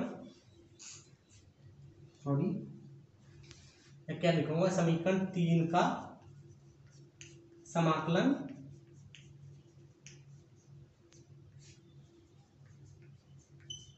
करने पर, समीकरण 3 का समाकलन करने पर। तो समीकरण 3 का समाकलन करते हैं, देखो तो ये तो इधर तो यो की तो ही रहेगा x और x minus 1 and x square plus 1। तो इसका ही तो फाइंड आउट करना हमें dx, और ये इस तरह से बिल्कुल प्रोसेस से कीजिए कि नहीं कि एग्जामिनर आपका एक भी नंबर काट सके, बिल्कुल फुल में से फुल देगा, वो प्रोसेस से करोगे तो। तो देखो अब मुझे 1/2 है, 1/2 को नियत राशि को तो हम उससे बाहर रखते हैं समाकलन अवकलन से, तो 1/x माइनस 1 एंड dx, फिर प्लस 1/2, ये कॉमन है इसको बाहर रख दिया, और ऊपर क्या है x plus 1 upon X square plus 1 and dx, ये हो। तो अब देखो इसका तो आप डायरेक्ट लिख दोगे, log x माइनस 1 हो जाएगा। तो थोड़ा प्रॉब्लम किस में है, इसमें है, इसमें है प्रॉब्लम, तो और कुछ में नहीं है। तो इसको हम करते हैं, करते जाते हैं आगे आगे जैसे जैसे स्टेप करेंगे। तो इसका तो क्या हो जाएगा, log x माइनस 1/2। अब इसको मैं इस तरह से नहीं लिख सकता हूँ का x स्क्वायर प्लस 1, एक बार तो इसमें दे दिया ओनली x में भाग इसका, फिर अलग से इसमें दे दिया 1 एंड x स्क्वायर प्लस 1 दे दिया, और ये dx है और ये पूरे का आगे 1/2 और ये समाकलन का चिन्ह है, 1/2 और ये समाकलन का चिन्ह। तो मैं इस तरह से इसको लिख सकता हूँ, कोई आपत्ति तो नहीं करोगे? हाँ, मैं लिख सकता हूँ ना इसको। मैंने क्या किया, अलग अलग भी तो भाग दिया है, इसमें डिवाइड किया है। तो अब देखो इसका भी, अब इसका करेंगे ना हम, इसका करेंगे तो इसका डायरेक्ट सॉल्यूशन नहीं होगा मेरे पास। तो आपने पढ़ी होगी प्रतिस्थापन विधि। चलो आपने नहीं पढ़ी प्रतिस्थापन विधि तो आप पढ़ लेना, मैं वीडियो के डिस्क्रिप्शन में आपको लिंक मिल जाएगा अलग से, प्रतिस्थापन विधि द्वारा समाकलन बाजा के आप देख लीजिए। तो अब देखो उसी से करेंगे हम। यहाँ प्रतिस्थापन किस तरह से करते थे कि ये नीचे वाली है ना, नीचे वाली को हम इस तरह से प्रतिस्थापन करेंगे, ऊपर वाला हमारे पास बन के आ जाए। तो मैं यहाँ वो ही करूंगा सब प्रतिस्थापन, प्रतिस्थापन विधि का ये वाला है ना, इसको हल कर रहा हूँ मैं थोड़ी देर के लिए यहाँ। तो मैं क्या करूंगा, x square plus 1 equal to क्या मानू, t मान लिया, क्योंकि अब ये अलग अलग समाकलन कर देता हूं मैं। यहाँ dx है और इसमें भी समाकलन चिन्ह आएगा और इसमें भी समाकलन चिन्ह आएगा यहाँ। तो थोड़ा मैं इसको सॉल्यूशन में लिख ही देता हूँ, यहाँ अलग से आपको स्टेप बनाने की जरूरत नहीं है क्योंकि हमारे पास जगह पहले ही कम है। तो प्लस 1/2 तो चलेगा ही चलेगा, एंड समाकलन x upon x square plus 1 and dx plus 1 upon x square plus 1 and dx, ये हो गया। तो मैंने इसको पुट किया नीचे वाले को, x square plus 1 equal to t, इसमें। तो ये अब देखो पुट करने के बाद क्या करते हैं, प्रतिस्थापन विधि में उसका अवकलन करते हैं, किसके सापेक्ष, जिस राशि के सापेक्ष समाकलन करना है ना उसी के सापेक्ष अवकलन करना है। तो इस 2x का क्या होगा, x स्क्वायर का क्या होगा, सॉरी x स्क्वायर का क्या होगा 2x होगा, एंड 1 का क्या हो जाएगा 0, और t का क्या होगा dt ओवर dx होगा। अब मेरे पास x dx है, मुझे इस तरह से बनाना है x dx, तो ये रहा x और ये dx रहा, तो x dx इक्वल टू क्या हो जाएगा 1/2 एंड dt हो जाएगा। ये होगा इसका कॉन्सेप्ट हो गया। अब इसका तो हो गया, मैंने डायरेक्ट log x माइनस 1 कर दिया, इसका तो हो गया। अब इसका और है इसका, तो इसका भी है, तो मैं क्या बताता हूँ इसको, यहाँ बताता हूँ। मेरे पास एक वो होता है फॉर्मूला कि a square plus x square and dx, ये मैंने आप एक अलग लेक्चर है इसमें मैंने सब कुछ सिद्ध करके बता रखा है, अगर आपने नहीं लिया हो तो उसका भी लिंक आपको वीडियो के डिस्क्रिप्शन में मिल जाएगा। तो ये क्या होता है, मेरे पास होता है 1/a and tan inverse x upon a और प्लस c। तो ये उस तरह का ही है, a की जगह क्या है वहाँ 1 है, तो हम उसको इस तरह से सेट कर लेंगे। तो ये फाइनली मेरे पास क्या हो जाएगा 1/2 log x माइनस 1, और ये x dx की जगह क्या रखना है मुझे 1/2 एंड dt रखना है। तो मैं क्या करता हूँ 1/2 एंड 1/2 तो मैं बाहर ले लेता हूँ और dt को अंदर रख लेता हूँ ऊपर, ये dt और 1/2 बाहर ले लिया मैंने, और नीचे क्या है, ये इस पूरे की जगह क्या माना था मैंने t, ये t मान लिया। एंड ये तो इस वाले स्टेप की बताया मैंने, ओनली ये वाले स्टेप। अब वो तो अलग ही है मेरे पास, x के पदों में ही है, तो 1/1 का वर्ग प्लस x स्क्वायर, इस तरह से लिख सकता हूं ना मैं, उसको लिख सकता हूं उसको, और ये पूरा 1/2 इससे मल्टीप्लाई है। आप स्टेप को इस तरह से लिखें कि आप भूले नहीं, क्योंकि अगर 1/2 रह जाएगा तो आपको क्वेश्चन आंसर गलत हो जाएगा, क्वेश्चन पूरा गलत नहीं होगा लेकिन आंसर गलत हो जाएगा। अब देखो यहाँ पूरा क्या होगा मेरे पास 1/2 एंड log x माइनस 1, एक तो ये हो गया। अब ये 1/t एंड dt, तो 1/x का क्या होता था log x, तो इसी तरह 1/t का क्या होगा log t, प्लस मैं इस 1/2 को मल्टीप्लाई कर रहा हूँ अंदर, तो 1/2 और 1/2 1/4 और log t प्लस 1/2 और ये वाला ये वाला, तो ये वाला ये फॉर्मूला बन गया। तो 1/a, ए की जगह क्या है 1, तो 1/a करूंगा मैं, तो 1/1 और tan इनवर्स x अपॉन ए की जगह क्या है 1 और प्लस में c, ये चलेगा ही चलेगा। ओके, तो अब यहां देखो ये 1/2 और log x माइनस 1 प्लस 1/2 और उसका 1, तो मैं इसे, चलो आप रहने दो, यहां तक की कर दोगे ना तो अभी आपका आंसर सही रहेगा, आपको ज्यादा उलझाए क्यों।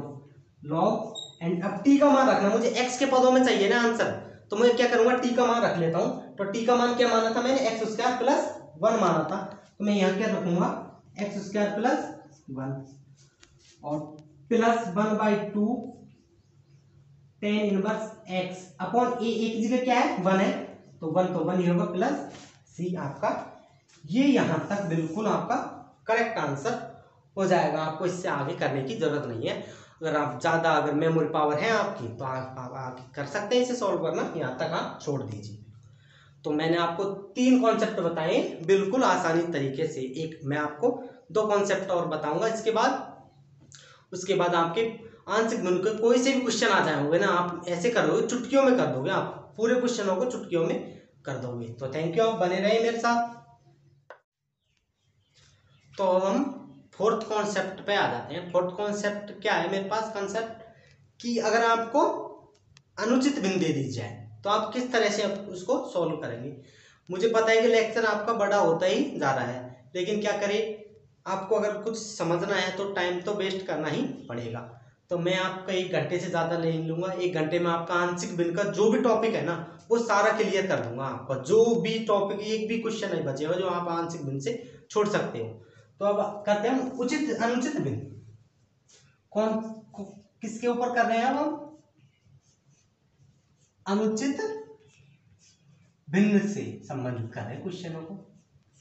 अनुचित भिन्न की डेफिनेशन क्या थी मेरे पास, कि अंश व हर में या तो चर राशि की घात बराबर हो या फिर अंश में हर की घात से ज्यादा हो, अंश में हर की घात से चर राशि की घात अधिक हो अंश में, तो उसे अनुचित भिन्न कहते हैं। तो वो देखिए, वो कराता हूं मैं आपको। ये क्वेश्चन ले लिया मैंने, x³ प्लस x प्लस 1 और ये x² माइनस 1, ये क्वेश्चन, ये आपको इसका क्या करना है, समाकलन फाइंड आउट करना है। तो सबसे पहले तो आप देखोगे कि ये कैसा है, अनुचित भिन्न का है। तो अनुचित भिन्न के लिए क्या होता है कि अनुचित भिन्न में आपको कोई क्वेश्चन दे दिया जाए तो उससे सबसे पहले उसमें किस में कन्वर्ट करोगे, उचित भिन्न में। तो उचित भिन्न में कन्वर्ट करने के लिए क्या करूंगा मैं, जो नीचे वाला है ना इसका भाजक का उसमें तब भाग दूंगा, ऊपर वाले में तब तक भाग देना है जब तक कि शेष फल की घात भाजक की घात से छोटी न आ जाए। ओके, तो वो देते हम, तो आपने ये चर राशियों में भाग देना 12th क्लास में सीखा होगा, 10th में 12th में भी है। तो देखो देते हम ये x² माइनस 1 का भाग किस में देना है, x³ प्लस x प्लस 1 इसमें देना है। ये क्या x³ है, ये x³। तो सबसे पहले इसका देंगे फर्स्ट चर राशि में, तो मेरे पास क्या बचेगा, यहाँ ओनली x बचेगा और फिर x को इससे मल्टीप्लाई करते हैं तो ये क्या हो जाएगा x³ माइनस x, फिर चिन्ह चेंज करते थे माइनस और ये क्या हो जाएगा प्लस हो जाएगा। तो अब इससे ये कैंसिल हो गए और ये क्या हो गया x और x 2x और वो प्लस 1, इस तरह से ये बन के आया। अब इसका जब ना वो क्या होता है फॉर्मूला, ये होता है भाज्य बराबर, एक तो होता है भाजक, भाज्य बराबर ये होता है भागफल प्लस शेषफल अपॉन भाजक, ये होता है मेरे, ये होता है। तो इस तरह से हमारे ये क्या उचित भिन्न में कन्वर्ट हो जाएगा। इस तरह से इसको सेट कर देंगे तो देखो भागफल क्या है मेरे पास, ये तो क्या होता था, ये तो भाजक होता है और ये भागफल होता है। यहाँ पे लिख दो चाहे इसको या चाहे ऊपर लिख दो। और ये क्या होता है, शेषफल होता है। और बचा क्या मेरे पास अब, भाज्य। तो ये क्या होता है, भाज्य होता है ना। तो भागफल क्या है, x प्लस शेषफल क्या है 2x प्लस 1 एंड भाजक क्या है x स्क्वायर माइनस 1। तो अब देखो ये एक उचित भिन्न बन चुकी है, यहाँ पे तैयार हो चुकी है। उचित भिन्न की डेफिनेशन क्या होती है, ऊपर अंश में चर राशि x की घात क्या होनी चाहिए, नीचे हर की घात से कम होनी चाहिए, नहीं कि बरोबर भी नहीं हो। बरोबर भी हुई तो वो क्या होगी, अनुचित भिन्न होगी। अब देखो इसमें कम हो गई। तो हम ये इस वाले पूरे को मैंने किस तरह से कन्वर्ट कर लिया, x cube plus x plus 1 equal to x square minus 1 को इस तरह से कन्वर्ट कर लिया। ये कर लिया कन्वर्ट।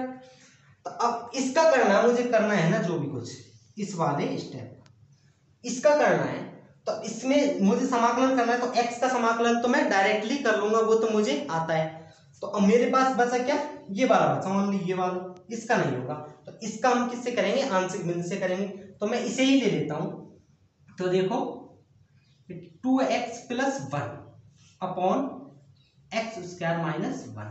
तो इसको किस तरह से और वो कर लेता हूं मैं सिंप्लीफाई। तो ये क्या होगा 2x प्लस 1 एंड ये x प्लस 1 और x माइनस 1 लिख सकता हूँ, नहीं लिख सकता हूँ, इसको लिख सकता हूँ ना, a माइनस बी और a प्लस बी क्या होता है, a square minus b square होता है मेरे पास। इसी तरह से चाहिए। अब देखो अब इसको तो आप सिंपल सी कर सकते हो ना, सिंपल ही। ये तो आपका आंशिक भिन्न बन गई, बिल्कुल सिंपल सी। तो इसको क्या करूंगा मैं 2x प्लस 1 अपॉन ये क्या है x plus 1 and x minus 1। अब इसको करने के लिए क्या करूंगा मैं, a x प्लस 1, ये आपको अब बताने की जरूरत नहीं है मुझे, a b x माइनस 1।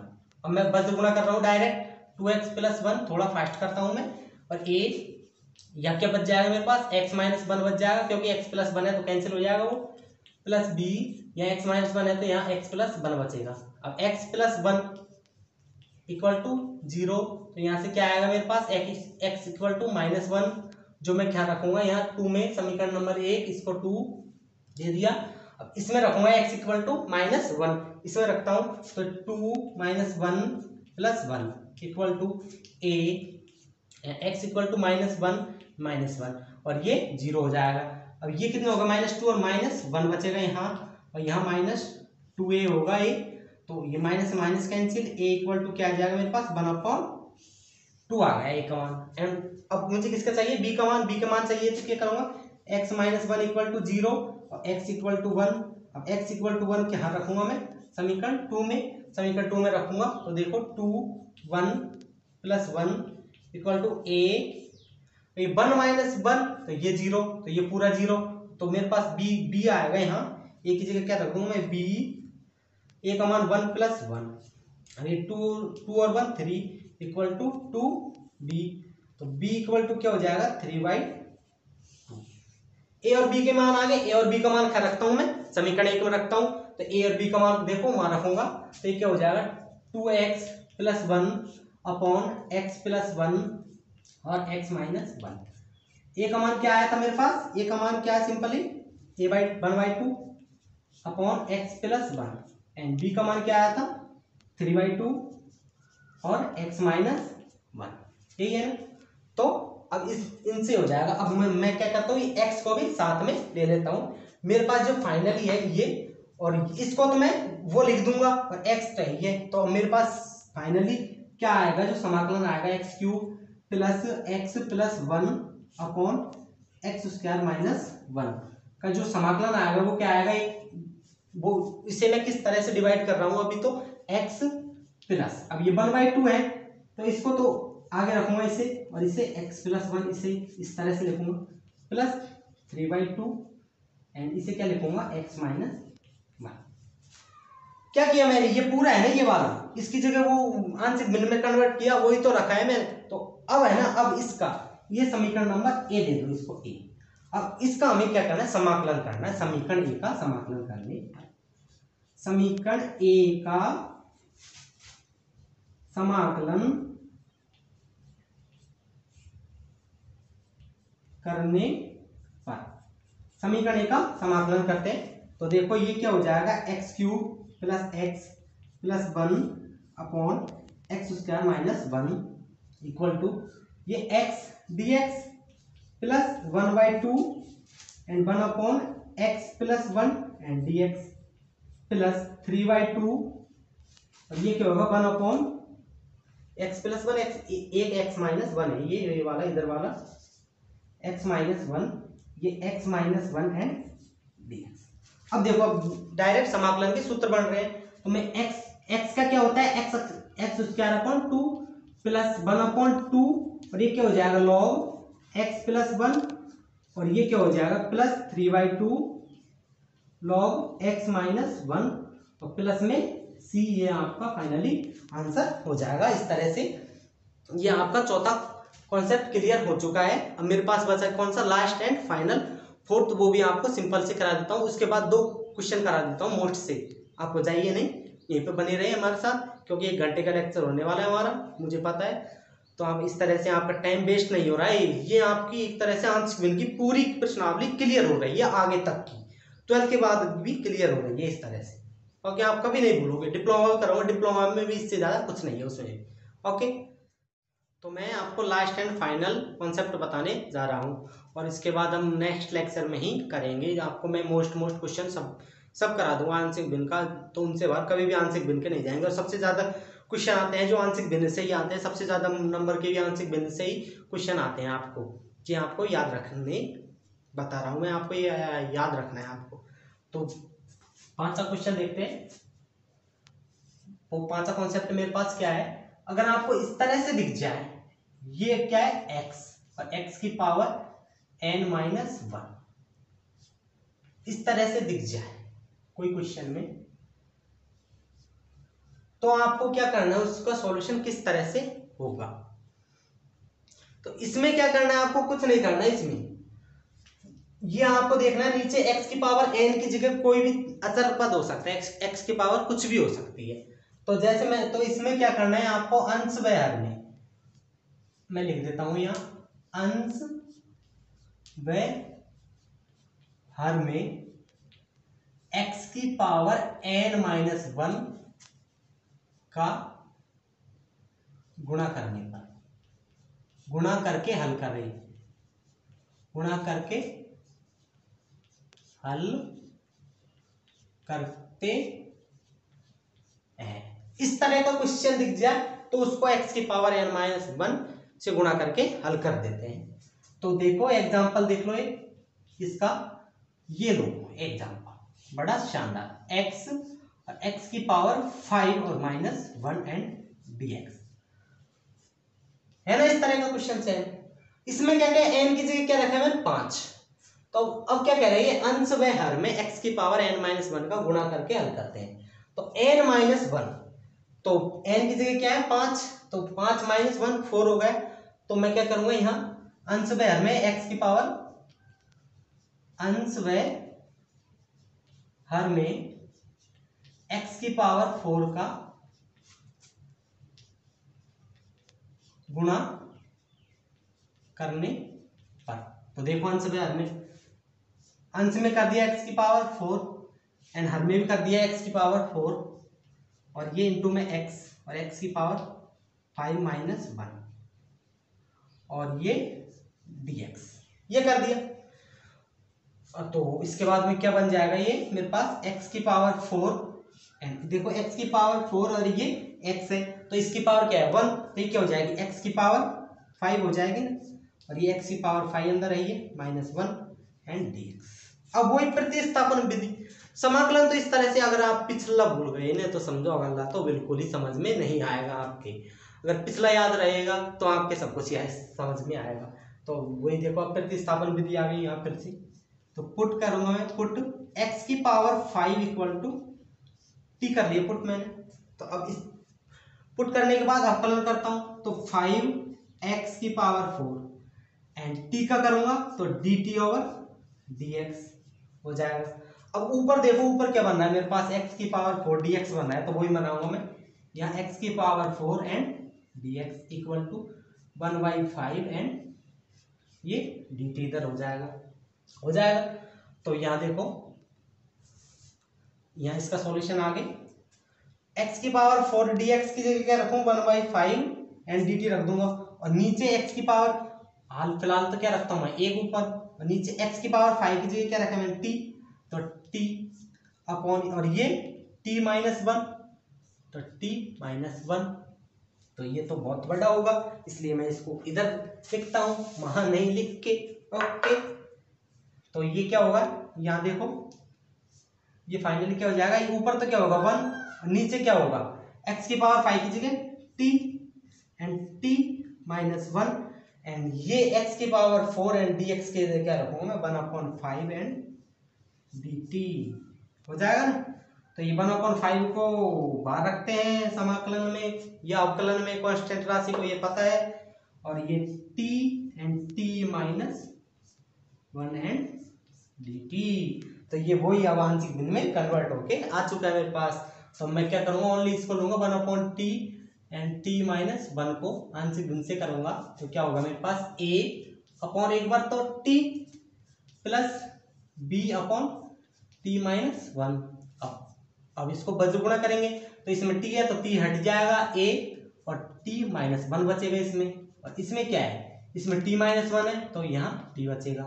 अब वही t इक्वल टू 0 रखूंगा एक बार में, t इक्वल टू 0, तो ये भी वाला 0, और इसमें बचेगा ओनली इधर 1, t 0 रखा तो a यहाँ का बचा 1, तो a इक्वल टू क्या आएगा मेरे पास 1 आ गया। a और b के मान के लिए तो किया मैंने, t इक्वल टू 0 क्यों रखा, क्योंकि a और b का मान आ जाए मेरे इसलिए। एंड अब t माइनस 1 इक्वल टू 0 करूंगा तो t इक्वल टू क्या आएगा 1, अब t इक्वल टू 1 किस में रखूंगा, इस समीकरण नंबर 2, और इसको 1 दे दो ना, अब इस 2 में रखूंगा ना, तो देखो ये क्या होगा 1 इक्वल टू a, तो इसमें 1 रखूंगा 1 माइनस 1, तो ये वाला 0, तो अब ये बचा मेरे पास, तो ये क्या हो जाएगा b और ये 1, तो b इक्वल टू क्या है मेरे पास 1 आया, और a इक्वल टू 1 आया। तो फाइनली a और b के मान क्या रखूंगा मैं, या रखूंगा या नहीं रखूंगा, आप रिप्लाई दे कमेंट करके जरूर बताइए, हम इतना पसीना बहा रहे हैं तो मैं a और b के मान वहां रख देता हूँ 1/t and t minus 1, a का मान क्या था 1, तो 1/t प्लस b का मान भी क्या आया था 1/t माइनस 1। अब इसका क्या करूंगा मैं, ये अब ये भी ध्यान रखना है आपको, ये आगे क्या चल रहा है 1/5 चल रहा है, कहीं इसे भूल जाओ तो आप। अब इसका क्या करूंगा मैं, मेरे पास आया, इसका क्या करूंगा मैं समाकलन करूंगा, तो मैं क्या करता हूँ इसका समाकलन कर देता हूँ दोनों पक्षों का, तो 1/t and t minus 1 and dt, इस समय हम किसका सापेक्ष कर रहे हैं, चर राशि किसके t, तो t के सापेक्ष करेंगे, तो 1/t एंड dt, और ये plus 1/t minus 1 and dt। अब 1/t का क्या हो जाएगा log t प्लस, और इसका क्या होगा log t माइनस 1 और प्लस में c। अब t का मान रखते हैं, मुझे x के पदों में चाहिए ना, आंसर तो x के पदों में चाहिए क्योंकि ये x का फलन है, तो t का मान रखता हूँ, t का मान क्या है मेरे पास x की पावर 5 है, तो log x की पावर 5 प्लस log x की पावर 5 माइनस 1 प्लस में c। अब देखो ये पूरे की जगह मैंने क्या, ये आया मेरा आंसर, और आगे क्या है 1/5 है, तो finally 1/5 and 1/t and t minus 1 और dt का जो आंसर होगा वो क्या होगा मेरे पास log x की पावर 5 प्लस log x की पावर 5 माइनस 1 और प्लस में c, ये आपका क्या हो जाएगा फाइनली आंसर आ जाएगा। तो इस तरह से आपकी 5 कॉन्सेप्ट क्लियर हो गए, मतलब कि कॉन्सेप्ट तो पूरे क्लियर हो गए आंशिक भिन्न के, कि इस तरह के कॉन्सेप्ट आ जाए तो हम किस तरह से उसको घुमा के कैसे भी दे दे हमें किस तरह से करेंगे। और हम नेक्स्ट लेक्चर में आपको इनसे मोस्ट क्वेश्चन बता देंगे कि एग्जाम में इनसे बाहर कभी भी नहीं जाएंगे, तो आप उसे लेक्चर को देखना नहीं भूलें, उसका भी लिंक आपको वीडियो के डिस्क्रिप्शन में मिल जाएगा। तो फ्रेंड्स ये आपको समझ में आया या नहीं आया मुझे नहीं पता, तो कमेंट करके ज़रूर बताएं। तो thank you for watching my this video, and घर पर रहें, सेफ रहें, कोरोना से सुरक्षित